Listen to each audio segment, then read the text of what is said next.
Hello everybody out there, it's me Tarantula Forest, and today we are unboxing and setting up 3 Guyana pinktoes, or avicularia, that I got from an auction from UGR. They're not everyone's favorite place to get tarantulas from or animals from, but I've got great experiences with them in the past, so I went ahead and I got the auction. I also had to get another enclosure because I only had 2 enclosures, so I got a Thrive acrylic enclosure with great cross ventilation. I do enjoy them. I think that they work really well for avicularia or other arboreal species. Of course, these are arboreal tarantulas. You can find them in Central and South American forests. You can find them in trees in Central and South America. So you're going to need vertical space and not horizontal space when you're setting up your enclosures. I like to make sure the substrate is damp and keeping it damp.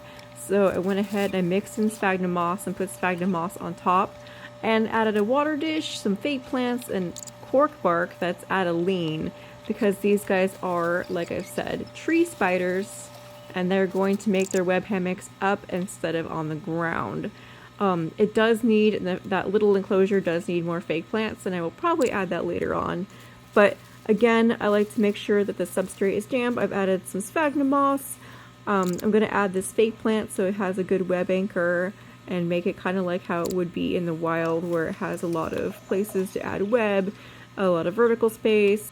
And I added small fake plants for decoration. And here we are at the actual unboxing portion of the video.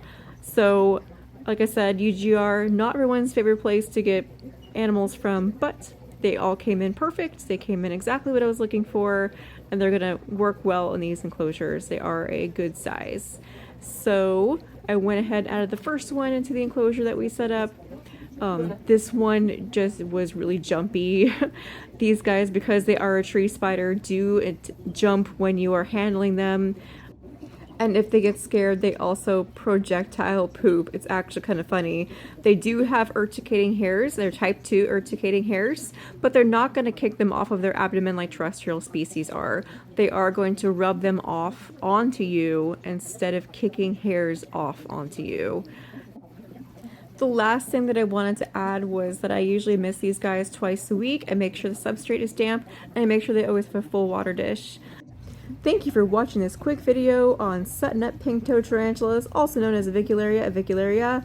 Please check for updates, and don't forget to have a wonderful night. Goodbye!